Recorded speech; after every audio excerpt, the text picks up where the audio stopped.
Hello and welcome back to Koala Moon, children's bedtime stories and meditations designed to make bedtime a dream. Koko and Kira open a new venue on Sleepy River, especially for their brand new friends. Close your eyes. It's time to begin Koko Cabana by Luke Prendergast.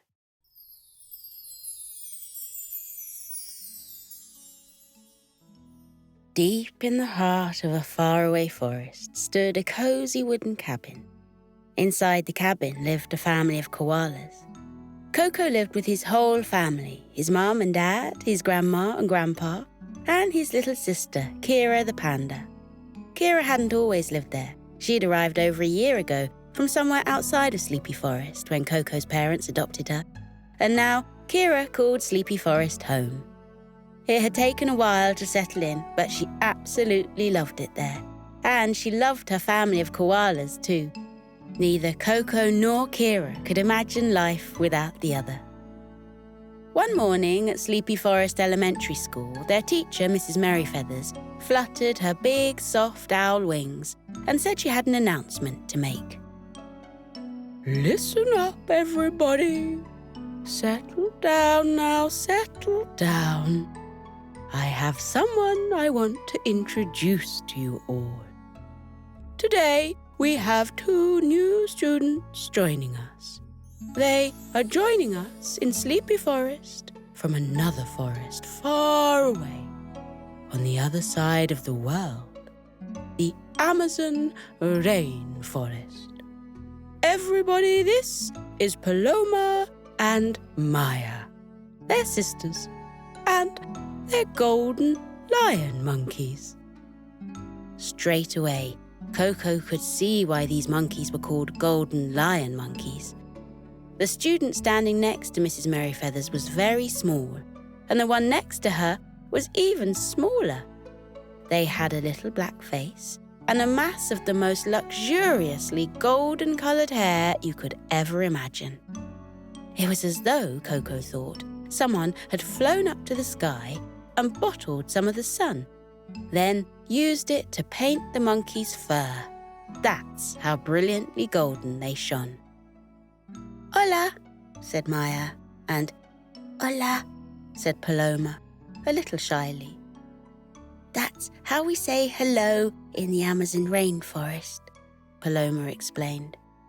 "It's nice to meet you all." "Welcome, Paloma and Maya," all of the students of Sleepy Forest Elementary called back to them, and they all gave them smiles and little waves. Mrs. Merryfeathers said that they should take a seat next to Koko, who, she said, was very friendly indeed. So Koko scooched up along the desk to make room for the little monkeys. "Welcome to Sleepy Forest, you two," Koko whispered to them, as Maya took out her clear pencil case and unzipped it, and Paloma took out her pink one. "You're going to love it here, you'll see. It's such a cozy, peaceful place, and just the right amount of adventure sprinkled here and there. And there are lots and lots of folks to be friends with, like me. I can be your first Sleepy Forest friend." Paloma gave him a big, toothy grin and said she was very happy indeed to have made her first friend. Her sister giggled and agreed. And after that, Koko and the little monkeys spent the whole day chatting. But only when Mrs. Merryfeathers said they were allowed to be chatting, of course. Koko told the girls lots of stories about all the creatures who lived in Sleepy Forest and the adventures they'd been on. He told them about Buck the beaver, who built beautiful dams, and about Hamper the hare, who found a magical food basket, and about the time Swifty herself came and put on a concert down by Sleepy River, and how he and Kira had got to go with their grandpa. In turn, Koko listened to the monkey story and learned a lot about them too. He learned about the Amazon rainforest and about how it was so warm and wet that a thick mist often hung between the dark, dripping leaves of the jungle trees. Sometimes it got so hot they all went down to the cabana by the river to have a little party or in Portuguese, a festa and a swim. "What's a cabana?" Koko asked. "It's like a little beach hut," Maya explained, "where you can hang out and listen to music and paddle in the water." "Uh-huh," said Koko, nodding. Now he understood. Paloma explained to him that their family had moved to Sleepy Forest because their dad had decided he'd like a bit of a slower pace of life, thank you very much. And he also learned that weekend it was Maya's birthday. "This weekend?" Koko asked, glancing up from colouring in a picture of a helicopter. Maya nodded, her tufts of golden hair swishing from side to side. "Cool," Koko said. "And what are you going to do to celebrate?" "Oh," said Maya, a little sheepishly. "Nothing, I guess. After all, I only just got here. I think I'll probably just hang out with Paloma and our parents."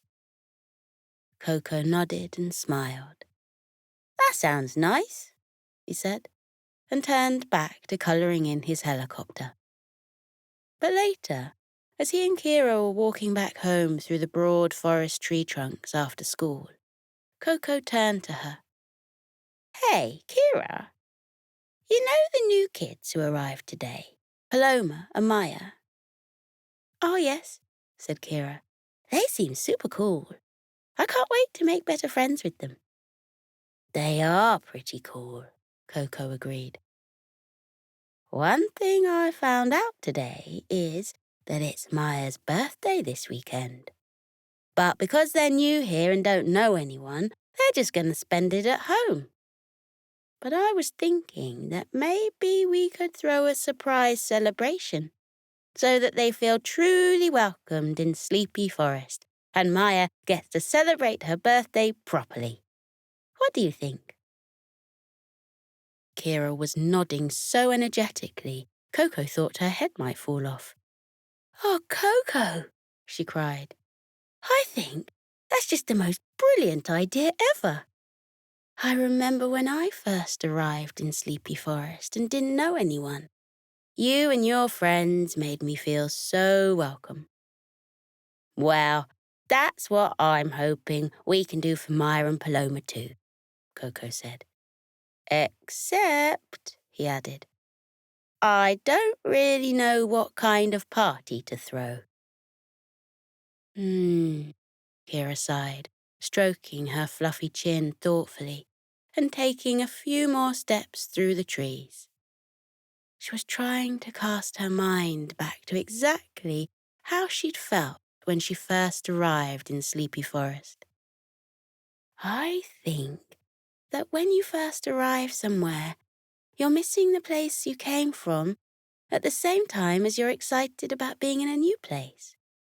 Those two feelings exist simultaneously.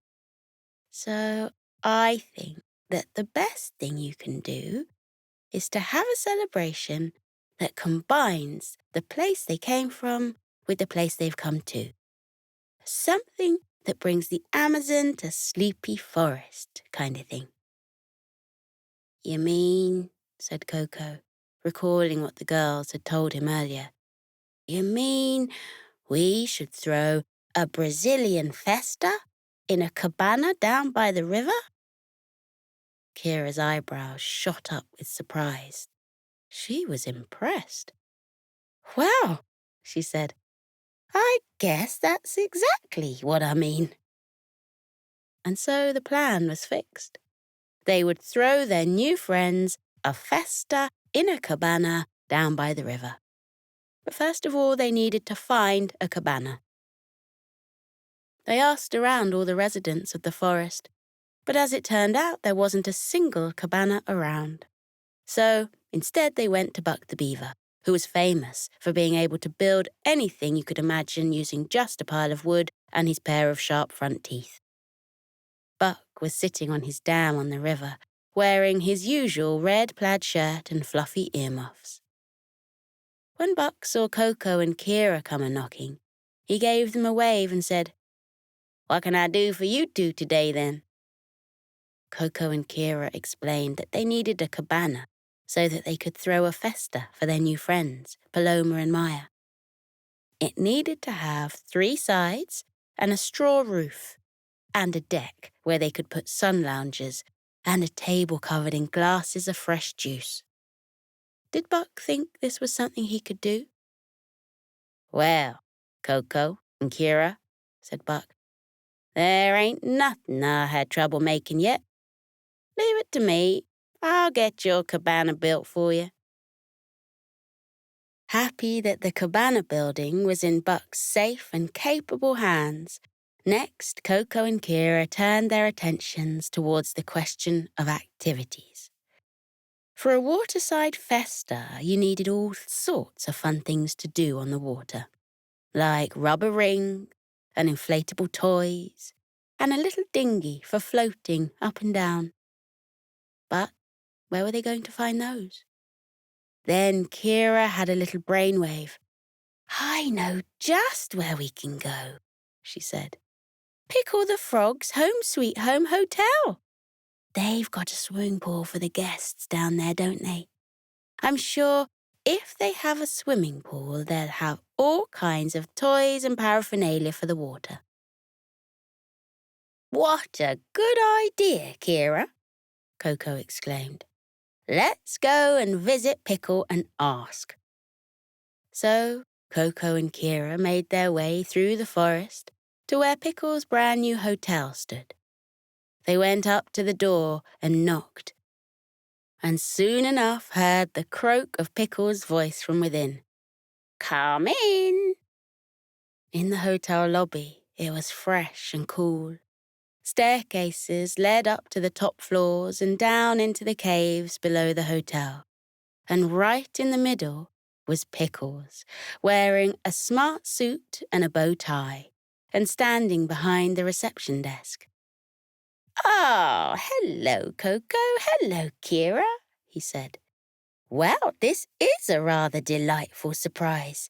You see, I was expecting guests, but you live so close by I don't suppose you're looking for a room in the Home Sweet Home Hotel today, are you?" "Sadly, not today, Mr. Pickle," Kira said. "In fact, today we come with a favour to ask you." "Ah," said Pickle, "a favour? Well, then go ahead." Koko and Kira explained to Pickle that they were throwing a festa in a cabana down by the river for the Golden Lion Monkey sisters. Pickle took all this information in with a look of befuddlement on his face. But once he'd got it all worked out in his head, he nodded as a signal for them to carry on. And so they explained that they didn't have any water equipment, inflatables, a dinghy, that kind of thing, to use at the festa. They knew that the Home Sweet Home Hotel had a swimming pool, and they wondered if Pickle had any swimming pool paraphernalia that they could borrow, pretty please. Pickle looked first at Koko, and then at Kira. "Now, you two," he said, "do you have any idea why the Home Sweet Home Hotel is called the Home Sweet Home Hotel?"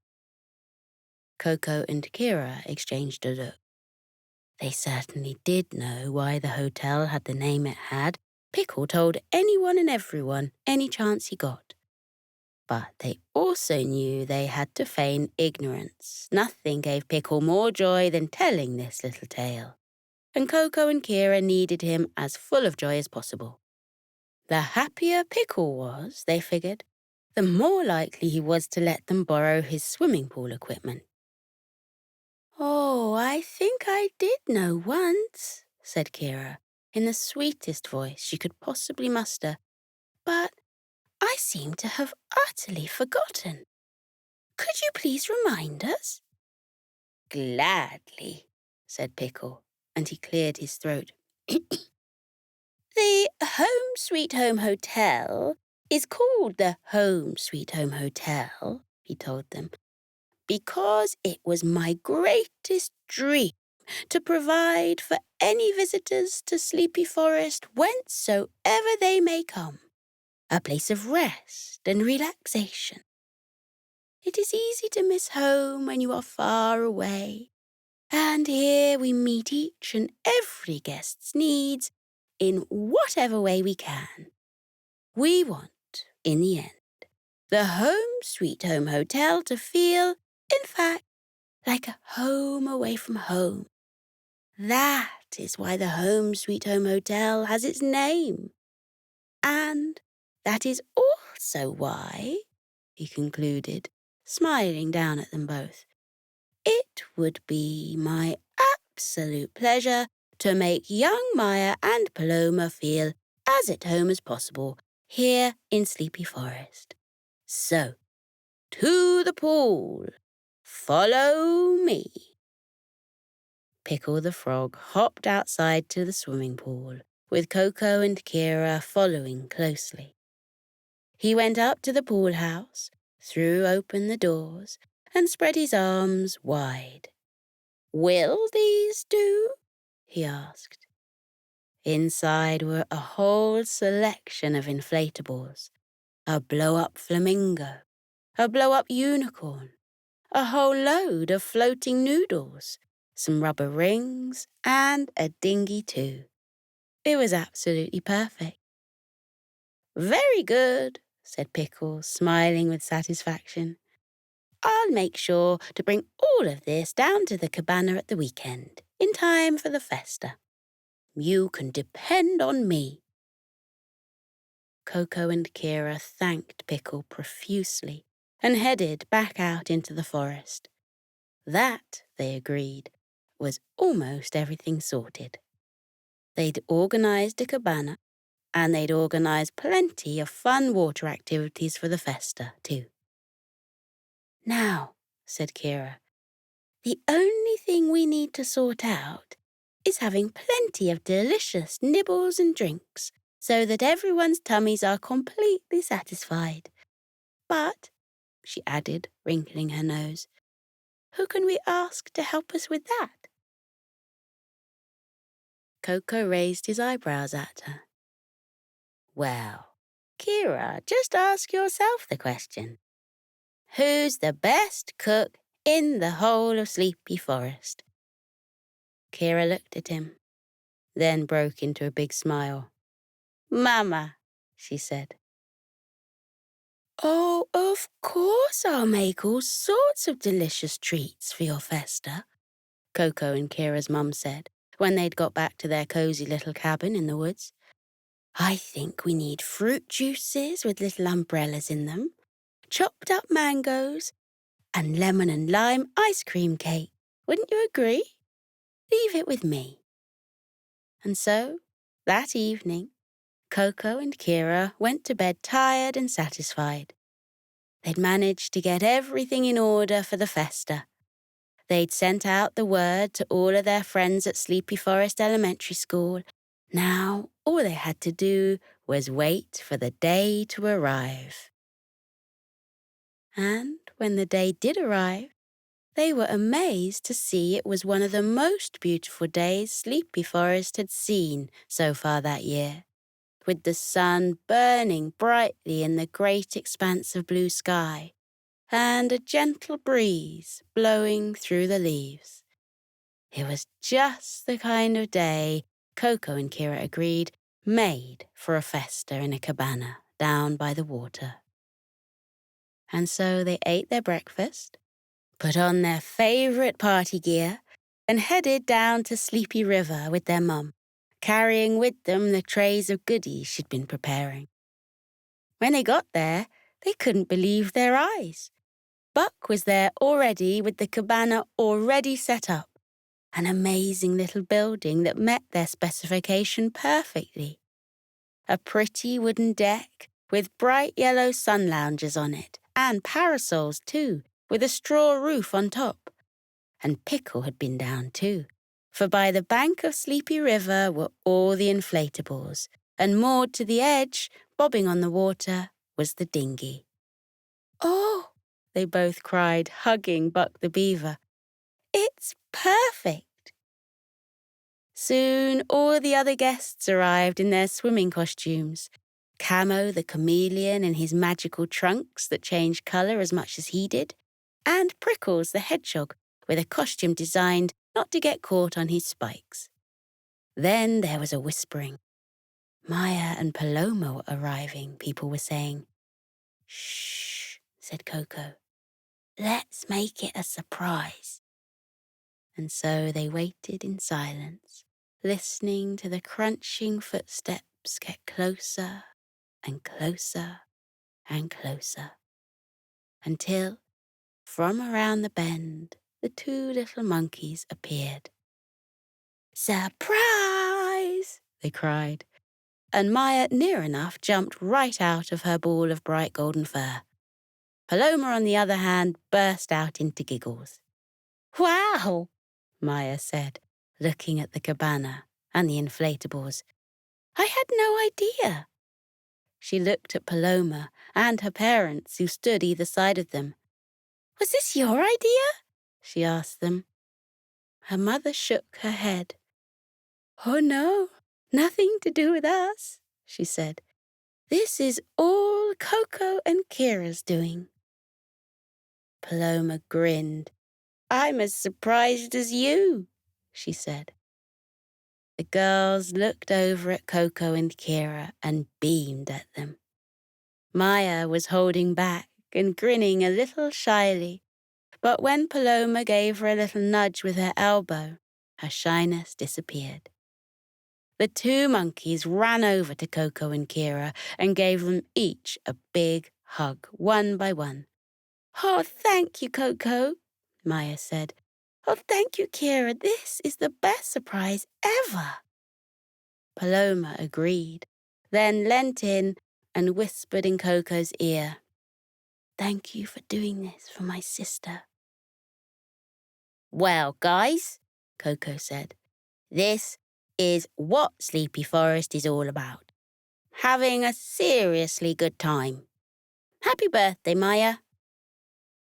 For the rest of the afternoon, they had the best Cabana Festa in the history of Cabana Festa. Some of the Sleepy Forest elementary students had brought their musical instruments, so struck up some jolly music. They threw the inflatables into the river, and Maya and Paloma showed them how in the Amazon they would lie on the inflatables and float up and down the river, and sometimes even push each other off. But that was okay because the water was so cool and refreshing in the heat of the day. It was a pleasure to dive right into it. Then Maya said, "Hey, do you want to know what the most fun thing is that we do in the Amazon?" "Yes, please," they replied. And so Maya found a particularly thick and long piece of vine on the forest floor and climbed up one of the big trees that stretched over the river. She found a perfect branch, then tied the vine to it. "Watch," she shouted from high above. "We swing." And with that, she took the end of the vine and leapt off the tree trunk. Down she plummeted. Then up she soared. Then, taking a few perfect somersaults in the air, she dove straight down into the water, making barely the smallest of splashes.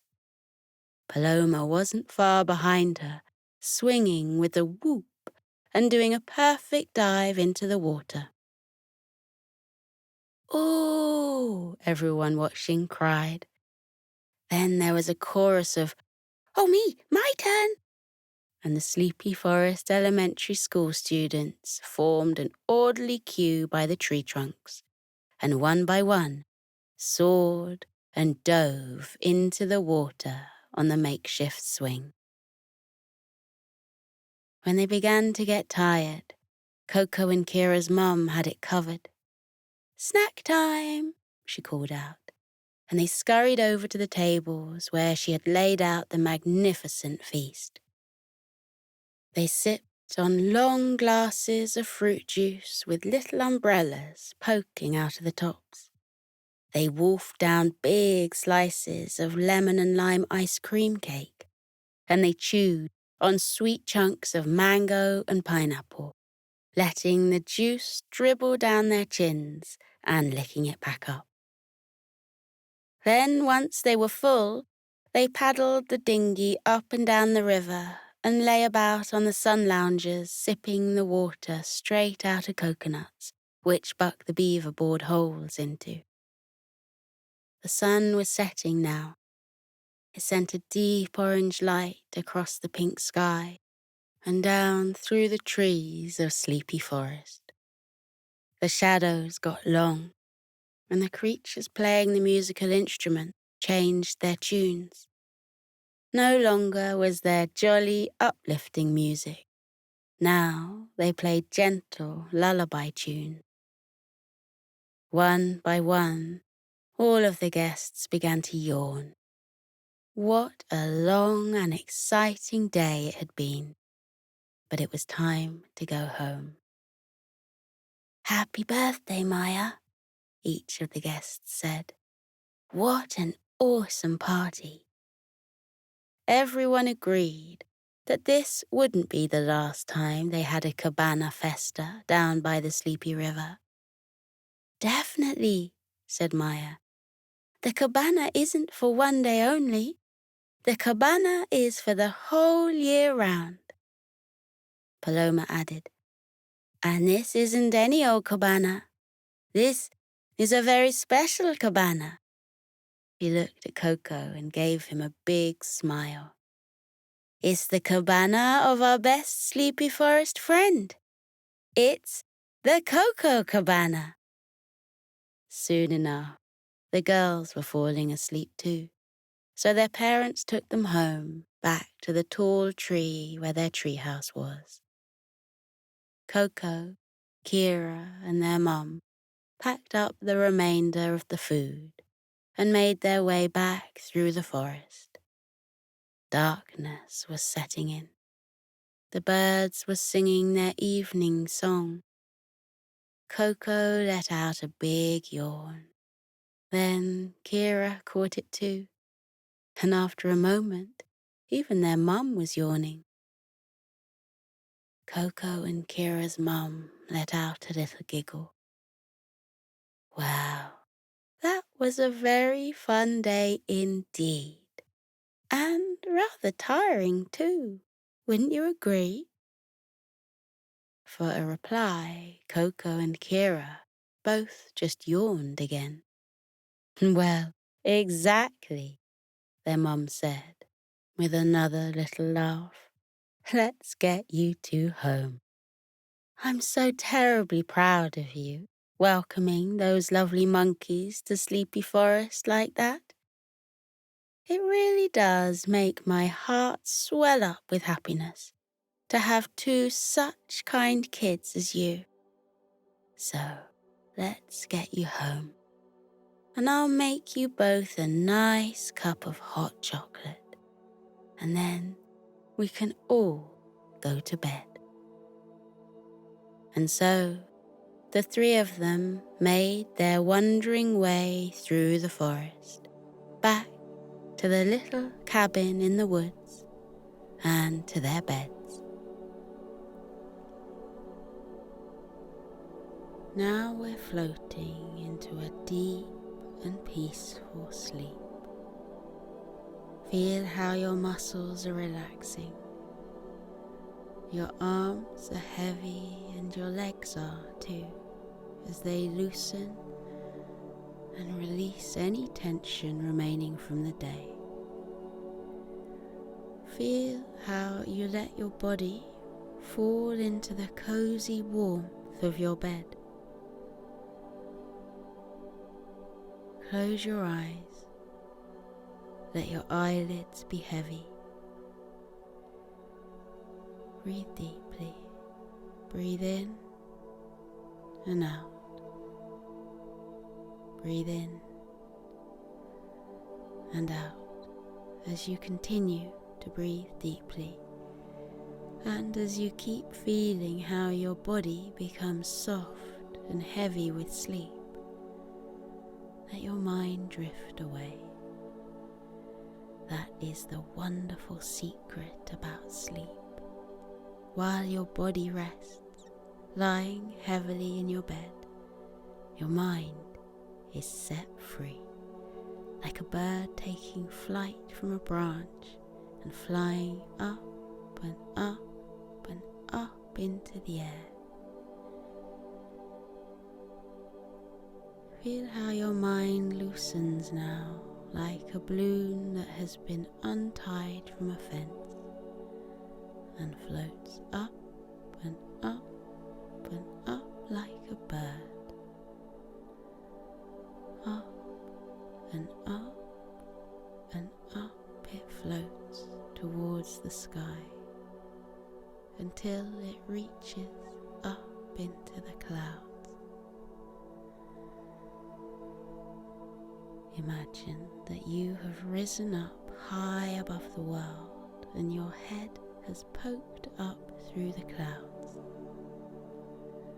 Then spread out all around you in the silvery moonlight, white fluffy clouds that look like cotton wool or marshmallows.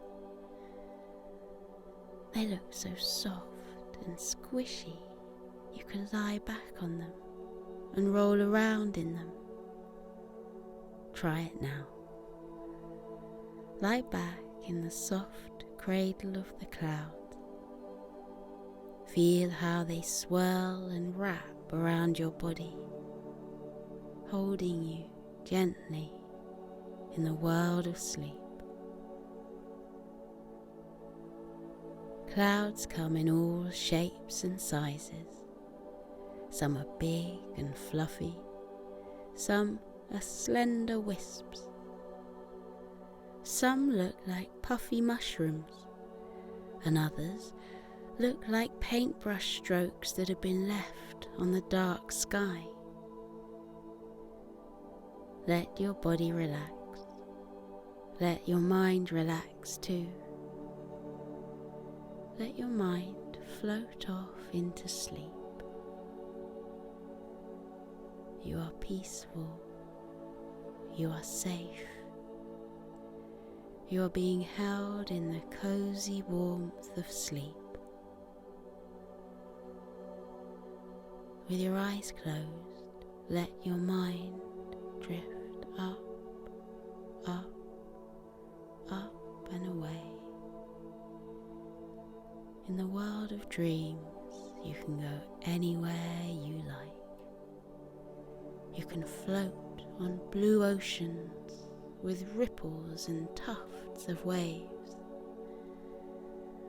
Or you can visit castles built in the sky with spiraling turrets and drawbridges over sparkling moats.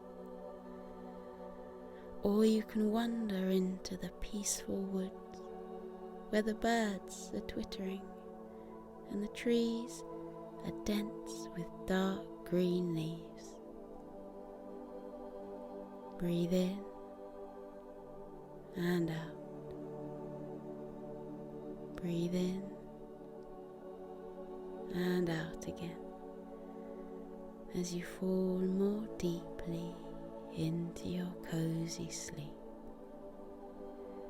And with your eyes still closed, take a look around with your mind at where your dreams have taken you. When I fall asleep, I dream that I've gone to a world high up in the clouds. Sometimes the clouds are dappled silver from the moonlight.